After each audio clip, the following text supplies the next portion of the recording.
Gold trusted gold buyers. మీరు తాకట్టు పెట్టిన బంగారాన్ని విడిపించి ఈ రోజు ఉన్న మార్కెట్ ధరకు కొనబడను.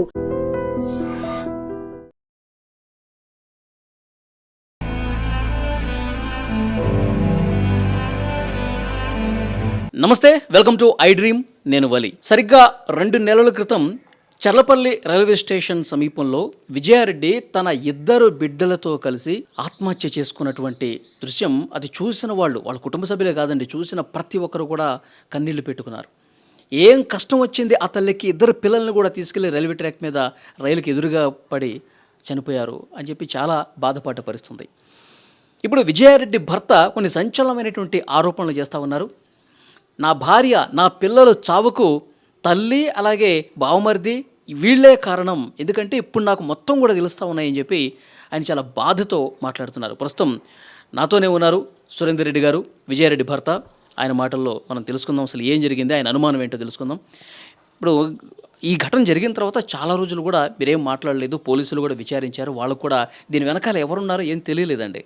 కానీ ఇప్పుడు మీకు ఎందుకు అనుమానం వస్తుంది? వాళ్ళే మీ అత్త, మీ బావమరిది, ఆ కుటుంబం చేసి ఉంటారని చెప్పి అనుమానం మీకు ఎందుకు కలుగుతుంది? ఎందుకు కలుగుతుందా అంటే అది నేను ఒక 20 రోజుల దాకా నాకు అనుమానం రాలేదండి. 25 డేస్ దాకా రాలేదు. ఎందుకంటే చావు అంటే అదంతా కార్యక్రమాలు అయిపోయిన తర్వాత కాశీకి వెళ్ళాము, వచ్చిన తర్వాత నా చెంగచెర్ల హౌస్లో నేను వచ్చినప్పుడు ఒక 2 డేస్ దాకా నేను ఎవరితోటి ఏం మాట్లాడలేదండి. ఆ 25th డే అంటే ఇక 20 రోజులు అయిపోయిన తర్వాత మా అత్తయ్యను కూర్చోబెట్టి, అమ్మ నువ్వు డాక్యుమెంట్ తీసుకెళ్ళావు కదా, ఆ డాక్యుమెంట్స్ తీసుకురా, డాక్యుమెంట్ తీసుకునిరా, నేను లీగల్గా అప్లై చేసుకోవాలి అన్నాను. ఏం డాక్యుమెంట్స్ అండి అవి? అవి మా ఇల్లు పత్రాలు, బయట ఓపెన్ ప్లాట్స్ ఉన్నాయండి.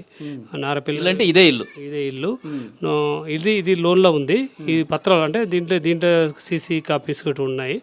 తర్వాత గట్కేసలో ఒక ప్లాట్, ఓపెన్ ప్లాటు, చౌటుపల్లి ఒక ఓపెన్ ప్లాటు, దత్తాయిగూడెంలో ఒక ఓపెన్ ప్లాటు, నారపల్లిలో ఒక ఇల్లు కన్స్ట్రక్షన్ చేస్తున్నామండి కొత్తది పాప కోసం.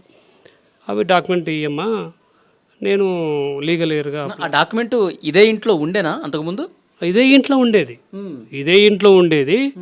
అది ఎట్లా తీసుకపోయింది కూడా నేను చెప్తాను. నేను డాక్యుమెంట్లు ఇవ్వమని అడిగాను. ఆమె ఏమన్నదంటే డాక్యుమెంట్లు నువ్వు నేను పోయి మీ బొమ్మడితోటి సెటిల్మెంట్ చేసుకోవాలన్నది. సెటిల్మెంట్ ఏందమ్మా అని అడిగా. అంటే 70 లక్షలు మీ బొమ్మడికి ఇస్తే నీకు ఇవి పేపర్స్ అన్నీ ఇస్తాడంట, లేకపోతే ఇవ్వడంట అన్నాడు. నాకేం అర్థం కాలే, ఎందుకంటే 18 ఏళ్ళు వాళ్ళతోటి మంచిగా కలిసి ఉన్నాం మేము అందరం. 20 రోజుల దాకా నాకేం అర్థం కాలే. ఏంది ఇలా మాట. మీ బామ్మర్దితో సెటిల్మెంట్ చేసుకోవాలని మీ అత్త ఎప్పుడు చెప్పారు మీకు? 25 డేస్ తర్వాత, అంటే చనిపోయిన తర్వాత 25 డేస్ తర్వాత మా ఇంటికి వచ్చాను కదా ఇక్కడికి వచ్చినప్పుడు ఆమెనే కూర్చోబెట్టి అడిగాను నేను. కూర్చోబెట్టి, అమ్మ ఇప్పుడు డాక్యుమెంట్ అనేది తీసుకెళ్లారు కదా మీరు, ఆ డాక్యుమెంట్ ఇస్తే నేను లీగల్ ఇయర్గా అప్లై చేసుకుంటాను అంటే, లేదు మీ బొమ్మడి దగ్గర మన ఇద్దరం పోయి మాట్లాడి సెటిల్మెంట్ చేసుకుని వద్దామన్నది. సెటిల్మెంట్ ఏంటి సెటిల్మెంట్ అమ్మా, నాకు అర్థమైతలేదు, సెటిల్మెంట్ అంటే ఏంది అని అన్నాను. మీ బొమ్మడికి ఒక 70 లక్షలు కావాలంట, 70 లక్షలు ఇస్తే నేను పేపర్లు ఇస్తాడంట. నేను అన్నాను, అమ్మ నువ్వే తీసుకెళ్ళినావు కదా ఇంట్లోకి వెళ్ళి, నేను బొమ్మడికి ఇవ్వలేదు కదా, నువ్వు తీసుకుపోయినా కాబట్టి నువ్వు నాకు తెచ్చి అది ఇయ్యాడంట, 70 లక్షలు ఇస్తేనే ఇస్తాడంట అన్న. సరే అమ్మా ఓకే. అంటే ఈ ఇల్లు, ఆ ఓపెన్ ప్లాట్స్, ఆస్తులకు సంబంధించి మీ బామ్మర్దికి అసలు ఏంటి సంబంధం? ఏం లేదు. ఇప్పుడు మా భార్య చనిపోయింది కదా, ఎంత దొరికితే అంత లాక్కోవాలి. ఇప్పుడు నేను ఒక్కనే ఉన్నా కదా, ఇళ్ళకెళ్ళి 50% లాగాలి అతను, ఆయన ప్లానింగ్, వాళ్ళ అమ్మ ప్లానింగ్. దాన్ని బట్టి వాళ్ళు అన్నప్పుడు నేను సైలెంట్ అయిపోయినా. ఓకే అమ్మ ఉంచుకోండి, నాకున్న టెన్షన్ ఇప్పుడే 20 రోజులు అవుతుంది, నా టెన్షన్లో ఉన్నాను, నాకేం చేయాలో అర్థమవుతుంది, నా పిల్లల భార్య పోగొట్టుకొని నా బాధలు ఉన్నాను, మీరేమో ఇట్లా మాట్లాడుతున్నావు అన్నాను. సైలెంట్గా 10 మినిట్స్ అట్లే ఉన్నాను, షాక్లో ఉన్నాను, ఏంది ఇలా మాట్లాడరని. మళ్ళీ 10 మినిట్స్ తర్వాత ఆమె అన్నది, నువ్వు చనిపోతే ఈ ఆస్ట్రాన్ని ఎవరికి అన్నది. అరే ఏం మాట్లాడుతుంది ఈమె. నేను ఒక క్షణం ఆగి, అమ్మ నేను బతికే ఉన్నా కదా, చచ్చిపోలే కదా ఇంతవరకు. మీరు ఈ మాట అడిగినందుకు నాకైతే ఆలోచన లేదు, మీరు అడిగారు చచ్చిపోయినాక ఊరికి ఇస్తామని. ఒకవేళ నేను సపోజ్ చచ్చిపోయి ఉంటే నా తల్లిదండ్రులు ఉన్నారు, 50% వాళ్ళకి రాస్తాను, ఇంకా 50% ఏ అనాథాశ్రమం రాస్తాను, కానీ ఎవరికైతే ఇయ్యను అని చెప్పగానే కోపంగా రూమ్లోకి వెళ్ళిపోయింది. సరే అప్పుడు అనిపించింది అసలు ఏం జరగవచ్చు, అప్పుడే డౌట్ స్టార్ట్ అయింది సార్ నాకు. నువ్వు చనిపోతే ఎవరికి ఆస్తి అన్నప్పుడు ఇన్ని రోజులు నాతో కలిసిమెలిసి అందరూ ఉన్నారు, ఈ రోజు నువ్వు డబ్బు కోసం నువ్వు అడుగుతున్నావు, నువ్వు చనిపోతే ఎవరికని. అప్పుడు నేను బ్యాగ్ చెక్ చేసుకున్నాను అండి. ఇక నేను ఇదేమో జరిగింది, ఇప్పుడు నన్నే చావు కోరుకుంటున్నారంటే నా భార్య పిల్లల్ని వీళ్ళే చంపారు అని ఒక బాధాకరమైన అంటే బాధతోటి నేను ఏం చేయాలి, నాకు ఇట్లా జరిగిందని అదే రోజు కింద ఉన్న వాళ్ళని అడిగాను, కూర్చోబెట్టి అమ్మ ఆ రోజు ఏం జరిగింది చెప్పండి అన్న. 30 తారీఖు రోజు మేము ఇక్కడ సమ్మక్క సారక్క జాతరకు పోయి వచ్చాము. అప్పుడు 1:30కు 2 గంటలకు వచ్చాము, కానీ అప్పటి వరకే అక్క కారు లేదు ఇక్కడ. ఈమె చెప్పేది ఏంది, 6:30 వరకు నాకు ఛాయ్ పెట్టించింది, ఇద్దరం కోసం దాగాము, తర్వాత ఈమె వెళ్ళిందని ఈమె చెప్తుంది. ఆడ ఒక చిన్న డౌట్ వచ్చింది, అన్న నేను చెప్పేది నిజమన్నా, వాళ్ళు చెప్పారు. సరే ఓకే. తర్వాత ఇంకేం జరిగింది తల్లి, నెక్స్ట్ డే ఏం జరిగిందని అడిగా. నెక్స్ట్ డే అమ్మ ఎప్పుడైనా తాళం వేయదన్నా, తాళం వేసుకొని పోతుంది, నన్ను వేయమని ఎప్పుడు అనలేదు 4 సంవత్సరాల నుంచి. ఫస్ట్ టైం అక్క మీద నిద్రపోతుంది, నువ్వు నీ తాళం వేసేయి అని చెప్పేసిందన్న. ఓకే నేను వేసాను, తాళం వేసానన్న. తాళం వేసినాక తర్వాత 1 గంట 2 గంటల్లో పోలీసులు వచ్చారు, జేఐటి పోలీసులు వచ్చి విజయరెడ్డి ఇల్లు ఇదేనా, విజయరెడ్డి చనిపోయింది అని చెప్పారు. అరే ఇప్పటిదాకా అమ్మ చెప్పింది మీద పండుకుందని, ఇప్పుడే వీళ్ళు వచ్చి చనిపోయారని చెప్తున్నారు ఏందని అమ్మ ఒక థింకింగ్లో వెళ్ళిపోయింది. నిజమమ్మ చనిపోయిందని చెప్పారు. సరే అప్పుడు ఆమెకు డౌట్ వచ్చింది, నాతోటి ఎందుకు వేయించింది ఈమె తాళం నాతోటి ఎందుకు వేయించింది, ఏ రోజు వేయినామె ఈ రోజు ఎందుకు వేయించింది. ఆ తర్వాత గేటుకు గేటుకు అవతలంగా ఎవరు రాకుండా అది దాని గిట్ట ఒకటి ఉంది. ఇప్పుడు తాళం రోజు ఆమె వేసుకొని పోతుంది, అది ఒక తాళం మా వైఫ్ దగ్గర ఉంటుంది, ఒక తాళం మా అత్తయ్య దగ్గర ఉంటుంది. ఆ తాళం గిట్ట రైల్వే పోలీస్ వాళ్ళకి ఏదైనా దొరికిందేమో అనుకొని ఈమె వేరే వాళ్ళు తాళం వేయించింది. వేరే తాళం వేసే ఓపెన్ కాదు కదా, ఇక చనిపోయింది. ఇక నెక్స్ట్ డే మళ్ళీ అడిగాను, ఈ డబ్బు గోల్డు ఈ పేపర్సు ఏమైంది, ఆ రోజు ఏం జరిగింది, మళ్ళీ వాళ్ళని అడిగాను ఆ రోజు ఏం జరిగింది అనా.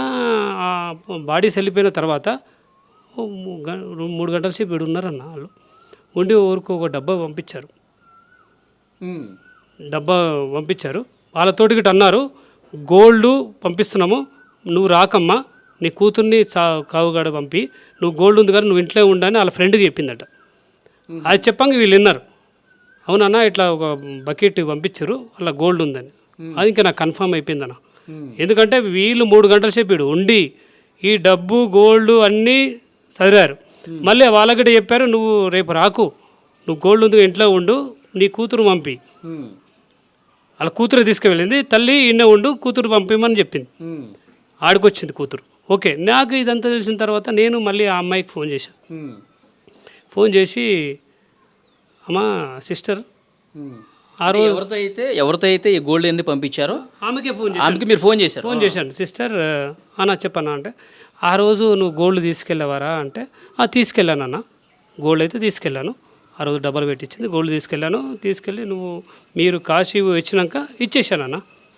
అంటే ఏముందిరా అంటే తాళం వేసి ఉందన్న, దానికి ఆ డబ్బాకు తాళం వేసి ఉంది, అలా లోపల ఎంత ఉందో నాకు తెలియదన్న, కానీ అయితే నాకైతే ఇచ్చింది, నేను ఇచ్చేసాను. ఆడ క్లారిటీ వచ్చేసిందన్న. ఎందుకంటే ఇప్పుడు వీళ్ళు చనిపోయిన బాధ లేకుండా ఈ డబ్బు గోల్డ్ చదవడం అనేది ఫస్ట్ సెకండ్ నుంచి వాళ్ళు స్టార్ట్ చేశారు. వాళ్ళు ఇంట్లోకి వెళ్ళి బయటికి వెళ్తేప్పుడు లాకేపించింది, ఎవరు రాకుండా. ఈడ కింద బాడీస్ ఉన్నప్పుడు లోపలికి ఎక్కకుండా ఆ మెట్ల మీదనే కూర్చుంది, ఎవరిని పోకుండా. అంటే వీళ్ళు ప్రీ ప్లాన్లోనే ఉన్నారు. మా అత్త మా బొమ్మర్ది పెళ్ళం ప్రీ ప్లాన్లోనే ఉన్నారు. బొమ్మర్ది పెళ్ళం మీద ఉండి మీద లోపలికి ఇంట్లోకి తిరుగుతుంది, అత్తైనా ఆడ మెట్ల కాడ కూర్చుంది, ఎవరిని ఎక్కియకుండా, మీదికి పోకుండా ఏడికి పోకుండా. ఈమె లోపల ఇవన్నీ చూసుకుంటూనే ఉంది. ఆ తర్వాత వీళ్ళు తీసుకుపోయినాక నాకు 25 డేస్ తర్వాత ఇవన్నీ ఎంక్వైరీ చేస్తున్నప్పుడు 1 by 1 అంటే నాకు కావాలని వీళ్ళు చేశారా? ఈ డౌట్ ఏంటంటే, ఇప్పుడు ఇది లాకేసింది కరెక్టే, డబ్బు గోల్డ్ పంపించింది కరెక్టే, అసలు ఎందుకు చేయవలసి వచ్చింది? దాన్ని బట్టి మళ్ళీ ఈ గోల్డ్ కాడికి వెళ్ళాను అన్న. గోల్డ్ మా వైఫ్కి ఒక పేపర్ దొరికింది, జిఆర్టీ జ్యువెలర్స్ తీసుకుంటట్టు, ఆ పేపర్ దగ్గరికి వాళ్ళ దగ్గరికి వెళ్ళాను, జిఆర్టీ జ్యువెలర్స్ వాళ్ళ దగ్గరికి వెళ్ళిన తర్వాత వాళ్ళని అడిగాను, ఈ విజయ పేరు మీద ఎంత తీసుకోరు సార్ అంటే, మీరు ఒక అప్లికేషన్ రాయండి సార్, ఇచ్చేయండి, మేము ఇచ్చేస్తాం, మా వైఫ్ చనిపోయింది అని చెప్పాను క్లియర్. మా వైఫ్ చనిపోయింది, మీకు ఏం కావాలా, డెత్ సర్టిఫికేట్ కావాలా, ఏదైనా కావాలంటే ఓకే సార్ మీరు చనిపోయిందని చెప్తున్నారు కదా ఓకే ఇస్తామని చెప్పి అది ఇచ్చిన తర్వాత వాళ్ళన్నీ రెడీ చేశారు. రెడీ చేసినాక ఆ వీళ్ళు ఫోన్ చేసి మా అత్త వాళ్ళు ఫోన్ చేసి నువ్వు ఎట్లిస్తావు ఆయనకు అంటే ఇప్పుడు ఆల్టర్నేట్ నెంబర్ ఒకటి పెడుతుందని మా వైఫ్ జాబ్ చేసి వచ్చేసి పడుకుంటుంది నైట్ డ్యూటీ చేసేవారు వచ్చి పడుకుంటుంది ఆల్టర్నేట్ నెంబర్ వాళ్ళ అమ్మ నెంబర్ పెడుతుంది 7674 అది వాళ్ళ నెంబరే అది కంటిన్యూగా అన్నిటికీ ఆమె నెంబరే పెడుతుంది ఎందుకంటే ఈమె డిస్టర్బ్ చేయొద్దని ఇప్పుడు ఏమైనా ఆర్డర్ చేసినా డ్రెస్సెస్ ఆర్డర్ చేసినా ఏది చేసినా ఆమె పేరు మీదే ఆ నెంబర్ మీద పెడుతుంది నెంబర్ పేరంతా ఈమెదే నెంబర్ మాత్రం అది పెడుతుంది అమ్మ నెంబర్ అని నా నెంబర్ మీద ఉంటే నువ్వు పెట్టిస్తావు నేను అన్న వాళ్ళ దగ్గర పోయి ఓకే రా పోయి ఓకే ఓకే అన్న ఇప్పుడు నేను భర్తగా ప్రూఫ్ చేసుకోవాలంటే మీకు ఏమేం కావాలి ఇప్పుడు మా వైఫ్ది ఆధార్ కార్డు ఉంది నా వైఫ్ డెత్ సర్టిఫికేట్ ఉంది నా మ్యారేజ్ సర్టిఫికేట్ ఉంది నా భార్య నాకు ఇవ్వాలి కదా నెంబర్ ఎవరైనా పెట్టుకుంటారు నెంబర్ ఇంకోళ్ళది పెట్టచ్చు ఇంకోళ్ళ నెంబర్ పెట్టచ్చు నెంబర్తో సంబంధం లేదు కానీ నీకు ఆధార్ నెంబర్ ఉందా నీకు అన్నీ ఉంటాయి వాళ్ళు ఓకే అని చెప్పి వాళ్ళ మేనేజర్ వచ్చి ఓకే రెడీ నువ్వు అన్నది కరెక్టే నీకు ఇచ్చేస్తున్నాను ఇచ్చేసాడు. ఇప్పుడు గోల్డ్ నీకెందుకు భయం నేను తీసుకుంటే నీకెందుకు భయం ఓకే ఒక దగ్గర డౌట్ వచ్చేసింది నాకు ఓకే అది తీసి పక్క పెట్టుకున్నాను. ఎప్పుడైతే వీళ్ళు డాక్యుమెంట్ ఇయ్యను అన్నారో ఆ టైం నుంచి నేను డాక్యుమెంట్ వెతకడం స్టార్ట్ చేశాను. ఈ ప్లేస్కి వచ్చేసి ఏదో గూగుల్ మ్యాప్ చూసి ఆ ఏరియా సర్వే నెంబరు లేకపోతే ఎవరైనా బతలాడి ఈ నెంబర్ ఎంతనా ఇది ఎంత ఉందని అట్లా బతలాడి అన్ని డాక్యుమెంట్ తీసుకున్నాను. వాళ్ళు ఏమనుకుంటే ఈ డాక్యుమెంట్స్ వీనికి ఇవ్వకపోతే వీడు ఆగిపోతాడు అని వాళ్ళు ఒక పెట్టేసుకొని పక్క పెట్టుకున్నారు. ఆ డాక్యుమెంట్ అన్నీ తీసుకున్నాను. నేను ఎప్పుడెప్పుడు పంపించాను డబ్బులు అదొక డేటా తీసుకున్నాను. నేను ఇన్ని సంవత్సరాల నుంచి ఎంత పంపించాను మా మాన్యువల్ అంటే ఇట్లా డబ్బులు అది చూసుకున్నాను. ఎక్కడెక్కడ మా ప్రాపర్టీస్ ఉన్నాయి అక్కడ అన్నిటి దగ్గరికి వెళ్ళాను. ఎందుకంటే నాకు భయమే ఉందన్న ఫస్ట్ నుంచి భయమే ఉంది. ఎందుకంటే ఎక్కడ ఏమి అటాక్ అవుతుందో తెలియదు కానీ ఒంటరిగానే పోయాను. ప్రతి దగ్గరికి ఒంటరిగా పోయాను. చచ్చిపోయినప్పుడు వస్తే దీని గురించి తెలుసుకోవాలి మొత్తం. తర్వాత ఇక నేను ఈ అన్వేషణ చేస్తున్నప్పుడు ఇవన్నీ బయటకు వచ్చినాయి. గోల్డ్ కాడ ప్రెజర్ చేశారు అక్కడ ఇక్కడ ఈ తాళాలు వేశారు గోల్డ్ ఎత్తుకపోయారు. నేనేమంటానంటే ఇప్పుడు ఈ ఆస్తులన్నీ ఈ బంగారము వెండి ఇవన్నీ కూడా వాళ్ళు తీసుకుపోయారు డాక్యుమెంట్స్ కూడా తీసుకుపోయారు అని చెప్తున్నారు. కానీ వీళ్ళు చనిపోయేలా వాళ్ళ ప్రోద్బలం ఉందని చెప్పి మీరు ఎట్లా నమ్ముతున్నారు? అది కూడా చెప్తానండి. ఇప్పుడు ఎప్పుడైనా మా అత్తయ్య ఏమనేది నీకు 2 ఎకరాలే ఉంది మా భార్యతోటి నీకు 2 ఎకరాలు ఉంది నీ కొడుకు పెళ్ళి ఎట్లా చేస్తావు నీ బిడ్డ పెళ్ళి ఎట్లా చేస్తావు నీ బిడ్డకు రేపు 2 ఎకరాలు ఉంటే ఎవరైనా వస్తారా నీ కొడుకు ఎవరు వస్తారు 2 ఎకరాలు వస్తే పిల్లనిస్తారా ఎప్పుడు ఇదే మాట భూమి తీసుకుంటుంది అంటేనే నేను గట్కేసారి నా ఓన్ ప్లాట్ అమ్మి పెట్టాను. ఆగస్టులో నా ఓన్ ప్లాట్ 40 లక్షలకు అమ్మాను వీళ్ళు భూమి కొంటా అంటే. ఈ ప్రెషర్ తోటి అమ్మాయికి బాగా ప్రెషర్ నీకు 2 ఎకరాలు ఉంటే నీ కొడుకు ఎట్లా సంబంధం వస్తుంది రెడ్డిస్ కుటుంబంలో ఉన్నాం అని రోజు టార్చరే.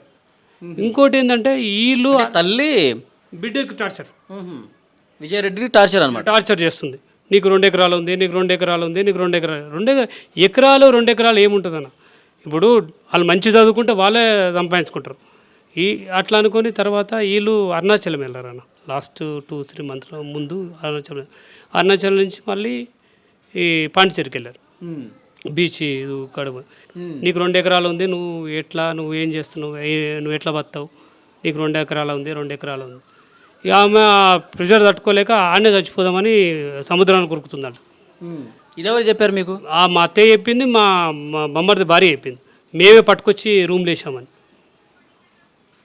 ఇప్పుడు పాండిచేరికి పోవాలి ఎందుకు మీరు ఆడ దాన్ని రెచ్చగొట్టాడు ఎందుకు ఆ చవడాన్ని ఉరకడం ఎందుకు పట్టుకొచ్చి మీరు రూమ్లో వేసాడు ఎందుకు ఆడ ప్రెషర్ ఎక్కువ పెట్టారు ఆ మైండ్లో. ఇప్పుడు మా వైఫ్ ఎట్లుంటుంది అంటే పిల్లలు కూడా వెళ్ళారా పాండిచేరి? పాండిచేరి పిల్లలు ఓన్లీ వైఫ్ వాళ్ళ అమ్మ వాళ్ళ అన్నయ్య వెళ్ళలే అలా అన్నయ్య భార్య ముగ్గురే వెళ్ళారు. ముగ్గురు పట్టుకొచ్చి లోపడేసారు అని చెప్పారు వీళ్ళు.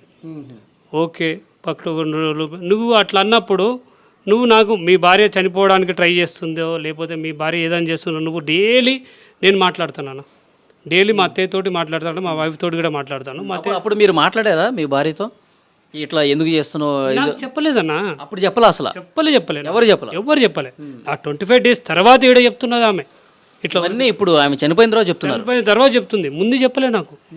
ముందు చెప్తే నేను అడుగుతాను కదా ఎందుకు రా నువ్వు అట్లా ఏం చేస్తున్నావు మనకు ఉంది కదా, డబ్బు ఉంది ఉంది, కొందాం, ఒక 2 ఎకరాలు 3 ఎకరాలు కొందామని నేను చెప్తాను. అది చెప్పలే నాకు. చనిపోయిన తర్వాత ఇట్లా పోయింది అట్లా పోయింది, మేము గుంజుకొచ్చి లోపడేసినాం బయట వేసినాం అని అప్పుడు చెప్తున్నారు. నేను అప్పుడే అడిగినా, మీకు తెలిసినప్పుడు రోజు నీకు కాల్ చేస్తాను, రోజు ఆమెనే కాల్ చేస్తాను, నేను చేయను. ఆమెనే ఇల్లు కన్స్ట్రక్షన్ జరుగుతుంది కదా, మా పాప కోసం కడుతున్నాను నారపల్లిలో ఇల్లు. ఆ పాప కోసం కడుతున్నప్పుడు ఈమె పోయి డైలీ పోతుంది, కన్స్ట్రక్షన్ కాడ నిలబడుతుంది, కూర్చుంటుంది, చేస్తుంది. నువ్వు డైలీ ఇది జరుగుతుంది బిడ్డ, ఇది సిమెంట్ జరుగుతుంది, ప్లాస్టింగ్ జరుగుతుంది అని చెప్తావు కదా, ఏ రోజు ఎందుకు చెప్పలే నాకు? చిన్న విషయం చెప్పాలి కదా, ఇది ప్రాబ్లం జరుగుతుంది అని. కానీ దీని ఇంకా 6 నెలల నుంచి దీనికి టార్చర్ ఉంది. 6 నెలల నుంచి దీనికి, 6 నెలల సంవత్సరం నుంచి దీనికి ప్రెషర్ పెడుతూనే ఉన్నారు. ప్రెషర్ పెట్టి ఇంట్లో ఒక 2-3 డేస్ ముందు ఏదో బాగా ఏడ్చారట పిల్లలు. అది ఎందుకు ఏడ్చారు గిట్ట మనకు తెలియదు, ఎందుకంటే అది గిట్ట నాకు చెప్పలే. ఇప్పుడు మా వైఫ్ మా పిల్లలతో మీరు దుబాయ్ నుంచి రెగ్యులర్గా మాట్లాడుతూనే ఉంటారు కదా, ఏమ్మా ఇవాళ ఎట్లా క్లాసులు ఎట్లా జరిగినాయి? అట్లా మాకు హాస్టల్ ఉన్నప్పుడు మాట్లాడడానికి ఉండదు సార్. హాస్టల్లో ఉన్నప్పుడు కాకపోయినా తర్వాత ఇంటికి వస్తే ఖచ్చితంగా మాట్లాడతాను. ఇంటికి వస్తే మాట్లాడితే పాప చెప్తుంది, ఓకే సార్ డాడీ, ఈసారి ఐఐటి మంచి మార్కులు వస్తాయి, నాకు ఏం కాదు. ఇంట్లో విషయాలు ఏం చెప్పదా పాప? ఇంట్లో విషయం ఏం చెప్పదు. బాబు కూడా ఏం చెప్పారు. వాళ్ళ ఇంట్లో విషయాలు ఉన్నప్పుడు వాళ్ళు డిస్కషన్ చేయరు. ఇప్పుడు వచ్చేది ఒక సంక్రాంతికి ఒక 10 రోజులు, వీళ్ళకు హాలిడేస్ ఒక 5 రోజులు 10 రోజులు అట్లా వచ్చిపోతారు కదా, అప్పుడు బాగానే ఉంటారు వీళ్ళు. ఇప్పుడు మీరు చెప్తున్నట్టు వాళ్ళు నిజంగా అంత టార్చర్గా ఫీల్ అయితే పిల్లల్ని కూడా తీసుకెళ్ళి రైల్వే ట్రాక్ మీద వెళుతున్నప్పుడు అసలు వాళ్ళు ఎంత కృంగిపోయి ఉంటారు. ఆ టైంలో కూడా డాడీ గుర్తుకు రాలేదా పిల్లలిద్దరికి? అది ఇప్పుడు వాళ్ళు, మా వైఫ్ హాస్టల్కి వెళ్ళింది. హాస్టల్ ప్రిన్సిపల్ మాట్లాడాను, వాళ్ళ క్లోజ్ ఫ్రెండ్ మా అబ్బాయి క్లోజ్ ఫ్రెండ్ తోటి మాట్లాడాను. ఏమైంది నాన్న ఆ రోజు పరిస్థితి ఏమైంది అంటే, ఆ రోజు మా వైఫ్ పోయినప్పుడు మా అబ్బాయి వాళ్ళ ఫ్రెండ్కి చెప్పిండంట, నేను తులిప్స్లో బిర్యానీ తినడానికి వెళ్తున్నారా, నేను తిన్నాక నీకు ఒకటి తీసుకొస్తా అని చెప్పాడంట. వానికి అప్పటిదాకా నేను చనిపోతున్నా ఫీలింగ్ లేదు కదా. ఓకే, తర్వాత పాప దగ్గర పోయినప్పుడు ఆ విజువల్ చూసినప్పుడు మమ్మీని చూడగానే నవ్వుతుంది. నవ్వుగానే అమ్మ వచ్చిందిగా బిర్యానో కేకో ఏదో తినిపిస్తుంది, కేకో చాక్లెటో ఇస్తుంది హాస్టల్ దగ్గర. ఆ తర్వాత వాళ్ళు తీసుకొని ఆల్రెడీ రైల్వే స్టేషన్ దగ్గరకు వచ్చింది. ఇంకోటి నా డౌట్ ఏంటంటే, వాళ్ళకు ముందే తెలిసి ఉంటే మా అబ్బాయి వాటర్ తీసుకోవడానికి వెళ్ళాడు ఓ స్టా దగ్గరికి, వానికి చనిపోతున్నా అనుకుంటే వాడి మంచి టాలెంటెడ్, వాడు ఎట్లైనా కాపాడగలుగుతాడు. వాళ్ళకు చెప్తాడు కదా, వీళ్ళు మధ్య నిలబడ్డారు, నేను విజువల్ చూసినప్పుడు వీళ్ళు మధ్య నిలబడ్డారు, వాకింగ్ పోయి ఆడ స్టా దగ్గర తీసుకున్నాడు వాటర్ బాటిల్. మనకు నిజంగా తెలిసి ఉంటే ఆవిడ ఏదో ఇంటిస్తాడు కదా, అన్న దండం పెడతాను జర కాపాడన్నా ఏదో అంటాడు కదా. మనకు అప్పటిదాకా తెలియదని నేను అనుకుంటున్నా.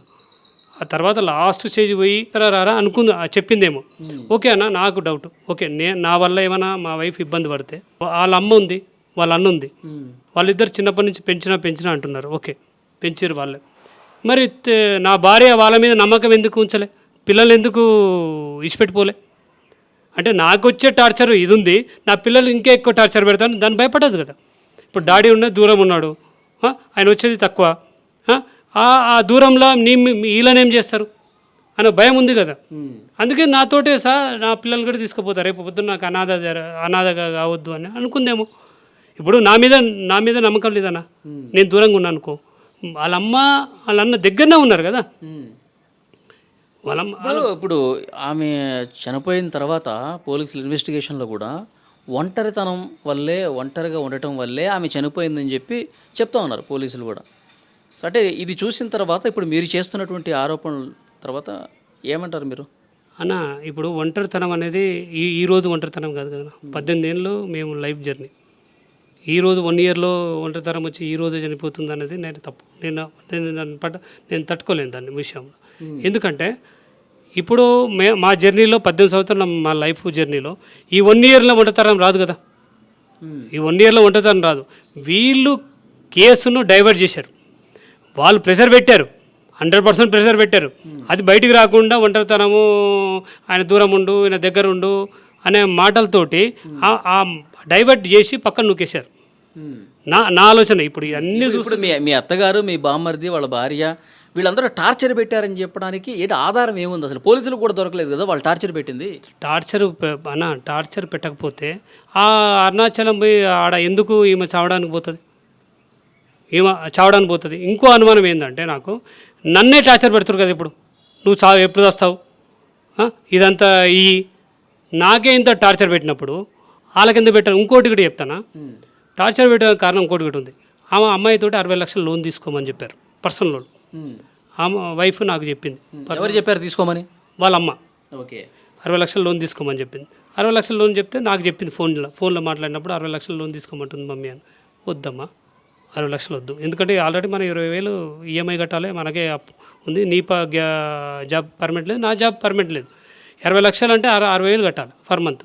మన నుంచి కాదు తల్లి, వద్దు, మనకి ఇప్పుడు అవసరం కూడా లేదు, ఇప్పుడు పిల్లలు చదువులో ఉన్నాయి, ఇప్పుడు మనం అప్పులు తీసుకొని చేసుకుంటే మనకు అవసరం లేదని చెప్పి అదే ముచ్చట చెప్పేసింది. మళ్ళీ గట్కేశ్వర్లో ప్లాటు ఓపెన్ ప్లాట్ ఉంది నాకు, అది షాప్ చేయడానికి వెళ్ళింది. అప్పుడు ఏం చేశా, నా దగ్గర పనిచేసే అబ్బాయి ఆ పక్కనకి ఇల్లు కట్టుకొని ఉన్నాడు. ఆ అబ్బాయి చూసి మా సార్ది కదా అని నాకు డైరెక్ట్ ఫోన్ చేశాడు, సార్ మీ ప్లాట్లో ఎవరో వచ్చి క్లీన్ చేస్తారు సార్ అని. అరే నా ప్లాట్లో ఎవడో వచ్చి క్లీన్ చేస్తాడని నేను ఎప్పుడే అమ్మటే ఆమెకు కొట్టా, ఫోన్ కొట్టా, మా అత్తయ్య కొట్టా. అమ్మ ఏడున్నారు అన్న అంటే గట్కేశ్వర్ ప్లాట్ దగ్గర ఉన్నా. ఆడేముందమ్మా అన్న, షాప్ చేస్తున్నాం. ఎందుకమ్మా షాప్ అని అడిగా, ఇట్లే బాధ అన్నప్పుడు అమ్మడానికి. ఎందుకు మనకే అవసరం అమ్మడానికి అని, వద్దమ్మా మీరు దాని దగ్గర టచ్ చేయకండి అని. ఎవరి పేరు మీద ఉంది అది ప్లాట్ మా వైఫ్ పేరు మీద ఉంది. అన్నీ మ్యాక్సిమం నా వైఫ్ పేరు మీద పెట్టుకుంటానండి, ఎందుకంటే నేను ఏడుండా, ఆమె అక్కడి నుంచి డబ్బులు పంపించినాయి ఇవి ఉన్నా, ఆమె ఉంటుంది కాబట్టి దగ్గర ఉంటుంది కాబట్టి అన్నీ ఆమె పేరు మీద చేసేస్తాను నేను.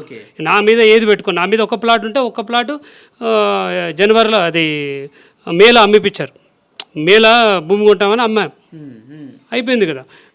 మళ్ళీ వైఫ్ ఫోన్ చేసి, అరే పాపకి ఇద్దాం అనుకున్నాం కదమ్మా, ఇది ఎందుకు అమ్ముతున్నావు, వద్దమ్మా అన్న. సరే అని అన్నది. వాళ్ళ అమ్మకి చెప్పేసి నేను అమ్మనని. ఆ తర్వాత ఇల్లుకు బేరం పెట్టింది మళ్ళీ ఆమెనే, పుష్పమ్మ మా అత్త ఇల్లుకు బేరం పెట్టింది. అరే ఇల్లుకు బేరం పెట్టి మా ఫ్రెండ్ ఫోన్ చేశారు, అరే ఇల్లు ఎందుకు అమ్ముతున్నారా మీరు, కాలనీలో మంచి కాలనీ ఉంది, మంచి ప్లేసు, మీరు ఇల్లుకి ఎందుకు అమ్మవలసి వచ్చిందంటే మళ్ళీ మా వైఫ్ ఫోన్ చేసి అరే ఏం జరుగుతుందిరా ఇక్కడ, ఒకటి వద్దంటే ఒకటి వద్దంటే అమ్మ ఏమంటుంది, పీజీ కడదామంటుంది. అమ్మ పీజీ కాలంలో నడుస్తలేదమ్మా, పీజీ కట్టడం వేస్ట్రా, ఈ ఇల్లు దగ్గర పోకండి, మంచి ప్లేస్ ఉంది, మంచి ఏరియాలో ఉంది, వద్దని చెప్పి ఓకే అని చెప్పింది. ఈ విషయం ఎటో తెలిసింది నాకు 20 రోజుల తర్వాత ఇక్కడ కూర్చున్నప్పుడు, మా బిడ్డకు 60 లక్షలు లోన్ పెట్టమంటే పెట్టలే. అప్పుడు అర్థం సింక్ అయింది నాకు, అంటే నువ్వు పెట్టమంటే ఇవి పెట్టలే, మళ్ళీ ప్లాట్ అమ్మనీయలే, ఇల్లు అమ్మనీయలే, పీజీ కడదామంటే. అంటే వీళ్ళ ప్లానింగ్ ఏంటంటే నా మీద నా భార్య మీద ఏ ఆస్తులు లేకుండా చేసి ఒక ప్లేస్కి తీసుకెళ్ళి ఆ ప్లేస్లో వాళ్ళ పేరు మీద చేసుకొని మనం బయట నూకాలని ప్లాన్ చేశారు. ఇప్పుడు నేను ఇంకోటి కూడా చెప్పాను, ఓకే నీకు పీజీ కట్టాలనే మీ అమ్మ వాళ్ళు చెప్పినప్పుడు ఓకేరా పీజీ కడదాం. ఇప్పుడు నారపల్లిలో ఒక ఇల్లు నడుస్తుంది కన్స్ట్రక్షన్లో, పాప కోసం చేస్తున్నాం, సరే అది కంప్లీట్ అయిపోయాక అదొక అమ్మితే 80 లక్షలు వస్తాయి. ఫస్ట్ 80 లక్షలు తీసుకొని మేడిపల్లిలో ఒక ఓపెన్ ప్లాట్ కొన్న తర్వాత ఆలోచిద్దాం, ఈ ముందు అమ్ముకొని దగ్గర పెట్టుకోవడం కాదురా, ఫస్ట్ అది చేద్దాం అన్న. ఓకే అని ఇక ఆడికి ఆగిపోయింది.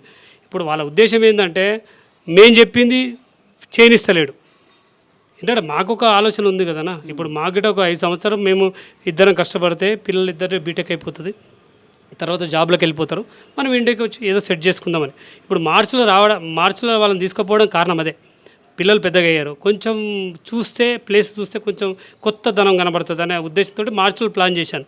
మార్చిలో ప్లాన్ చేసిన తర్వాత మా వైఫ్ని కూడా అక్కడనే ఉంచుకుందామని అనుకున్నాను, వేరే జాబ్ చూసుకొని ఐటీ జాబ్ చూసుకొని ఆడ పెట్టుకుందాం అనుకున్నాను. ఎందుకంటే పిల్లలు పెద్దగా అయిపోయారు, ఇప్పుడు వాళ్ళు మనం ఉన్నా లేకున్నా వాళ్ళు హాస్టల్లో ఉంటారు, నడిచిపోతుంది. ఎప్పుడన్నా కావాలంటే విజిటింగ్ వీజాలో ఏదో పెట్టేసి దాన్ని ఆడ తీసుకొని 2 మంత్ 1 మంత్ ఉండి వాళ్ళు రిటర్న్ వస్తారు. మా ప్లానింగ్ ఇద్దరం చేసుకున్నాం కాబట్టి వాళ్ళ అమ్మకి ఏం చెప్పింది, మేము ఇప్పుడు నువ్వు ఈ పాండిచేరికి వస్తేనే ఇంత ఖర్చు అయితే అంటున్నావు, రేపు దుబాయ్కి నేను తీసుకుపోతున్నాను, నేను అప్పుడు ఎంత ఖర్చు అవుతా అంటావా అన్న. మేమిద్దరు అనుకోకుంటే ఆమెకు దుబాయ్ ఎట్లా తెలుసు, నా ప్లానింగ్ ఉంది కదా, నేను దుబాయ్కి తీసుకుపోతాను మార్చాను, నేను మా వైఫ్తో డిస్కస్ చేసినప్పుడే కదా. ఇవన్నీ జరుగుతున్నప్పుడు ఈ మనిషికి ఏంటంటే ఇదంతా డబ్బు ఉంది, ఇది ఉంది, వీళ్ళు ఎక్కడ వెళ్ళిపోతారు. ఇప్పుడు దుబాయ్కి వెళ్ళిపోతే మళ్ళీ రావడానికి కష్టమవుతుంది. నా ప్లానింగ్ నాకుంది, ఎందుకంటే అక్కడ జాబ్ చూసి నా భార్య నా దగ్గర ఉండాలని నేను అనుకున్నాను. ఇన్ని రోజులు దూరం ఉన్నాం, పిల్లలు పెద్దగా వచ్చి ఇప్పుడు చిన్నగా ఉన్నప్పుడు తీసుకుపోవచ్చు అన్న, కానీ చిన్నగా ఉన్నప్పుడు తండ్రి లేడు, తల్లి లేకపోతే వాళ్ళు ఒక క్రమశిక్షణ పెరగరు అని ఆమె అమ్మాయి జాబ్ చేస్తానని చెప్పింది. ఇంకోటనా ఈ విషయంలో నేను పెళ్లి చేసుకున్నప్పుడు అమ్మాయి ఇంటర్మీడియట్ చదివి నాకు పెళ్లి చేసుకున్నాను. తర్వాత నేను వైఫ్కు నేను చదివించాను అన్న, బీటెక్ చేయించాను. ఈరోజు నా కూతురు టీం లీడరు ఇంకేదో చెప్తున్నా అంటే దాన్ని ఇంకా కష్టం నాది ఉందన్న. అప్పట్లోనే మేనేజ్మెంట్ సీట్లో 6 లక్షలు పెట్టి చదివించాను అమ్మాయికి. ఓకే. ఈరోజు నువ్వు మా కూతురు టీం లీడరు, నేను ఎన్ని సంపాదిస్తుందంటే నేను తక్కువ సంపాదిస్తుంటాను, నేను 70,000 సంపాదిస్తుండొచ్చు, నా వైఫ్ ₹1,00,000 సంపాదిస్తుండొచ్చు. కానీ ఆ కష్టం ఓడదన్న నాదే కదా, నేను చదివిస్తేనే కదా ఆమె డబ్బు సంపాదించేది. ఎప్పుడైనా ఆ తేడా చూపెట్టేదన్న, నీ భర్త తక్కువ వస్తుంది, నీకు ఎక్కువ వస్తున్నాయి. ఇది ఏదంటే ఆమెకు ఎప్పుడు ఏదో ఒకటి చెయ్యాలి. ఓకే. సో ఫైనల్గా చెప్పండి, ఇప్పుడేమో ఆమె చనిపోవటానికి మీ పిల్లలు కానీ మీ భార్య కానీ చనిపోవటానికి వాళ్ళు రెచ్చగొట్టడం వల్లే, వాళ్ళ వేధింపుల వల్లే చనిపోయింది. ఎందుకంటే ఇప్పుడు ఈ డబ్బు తీసుకున్నారు, బంగారం తీసుకున్నారు, వెండి తీసుకున్నారు, ఆస్తులకు సంబంధించిన డాక్యుమెంట్స్ అన్నీ కూడా వాళ్ళ దగ్గరే పెట్టుకున్నారు కాబట్టి మీకు అనుమానం వచ్చింది చెప్తున్నారు. సో ఫైనల్గా మీరు ఏం కోరుకుంటున్నారు? మీ అనుమానం ఉంది కాబట్టి మీరు పోలీస్ కేసు ఏమైనా ఫైల్ చేసే అవకాశం ఉందా? దీని మీద ఇంకా విచారణ జరగాల్సిన అవసరం ఉందని భావిస్తున్నారా? ఏం కోరుకుంటున్నారు మీరు? నేనేమనుకుంటున్నా అంటే అండి, మా భార్య నా పిల్లలు ఎట్లా చనిపోయారు అనేది నాకు కావాలి. వాళ్ళు దేనివల్ల చనిపోయారు అది నాకు తెలుసుకోవాలని ఎన్ని రోజులైనా కొట్లాడుతానండి దీని గురించి. ఎవరు దోష అయితే వాళ్ళు కంపల్సరీ శిక్ష అనుభవించాలి. ఎందుకంటే నేను పడే బాధ ఎవరికి రావద్దు. ఆ శోభ అనేది చెప్తే నాకు వస్తలేదు, కానీ కళ్ళు మూస్తే వాళ్ళే కనబడతారు, కళ్ళు తెరిస్తే వాళ్ళే కనబడతారు. ఇంకోటి సార్, ఇప్పుడు వీళ్ళందరూ కలిసి ఇప్పుడు నన్ను ప్రెజర్ పెట్టి, నేను పిఎస్లో ఒకటే కంప్లైంట్ చేశాను, వీళ్ళ అనుమానం ఉంది వీళ్ళ మీద, నాకు థ్రెడ్ ఉంది కాబట్టి మీరు రక్షణ ఇవ్వండి. ఎందుకు థ్రెడ్ ఉంది అని కూడా చెప్తాను. ఎందుకు థ్రెడ్ అంటే రైల్వే పోలీస్ స్టేషన్ దగ్గర నన్నే బెదిరించాడు డైరెక్ట్. ఎవరు? మా బొమ్మడిది. నిన్ను చంపేస్తాను, చిరంజీవి రెడ్డి నన్ను బొమ్మడిది నిన్ను చంపేస్తాను బెదిరించాడు. బెదిరించినప్పుడు నాకు ఒక సంస్థ ముందే బెదిరించినప్పుడు నువ్వు బయట బెదిరేవే కాదు, నీ మనసులో 10 మంది తిప్పుతావు, ఎప్పుడు అటాక్ చేస్తావో తెలియదు. నాకంటే రక్షణ కావాలి కదా. ఎందుకు బెదిరించాడు ఆయన? ఏం కారణం ఉంది? ఏం కారణం అంటే ఇప్పుడు నేను ఇవన్నీ ఇస్తలేను, డబ్బు అడుగుతున్నాను కదా, డబ్బు అడుగుతున్నాను, గోల్డ్ అడుగుతున్నాను, డాక్యుమెంట్లు అడుగుతున్నాను. ఇవన్నీ అడగకపోతే, నేను ఒక్కరు లేకపోతే నాకే అవుతుంది అని అనుకుంటాడు కదా. ఇప్పుడు నేను ఒక్కరు లేననుకో అడుగుతో ఎవరు ఉండరు కదా. అందుకే నా మీద స్కెచ్ ఒకటే నేను చెప్పేది ఏంటంటే, ఇంకోటి సార్, ఇప్పుడు నా పేరు మీద నా కారు తీసుకొని దగ్గర పెట్టుకున్నాడు. ఓకే, అది జిఆర్టీ పోలీసుల దగ్గర పోయి ఏదో కథ చెప్పి తీసుకొచ్చుకున్నాడు.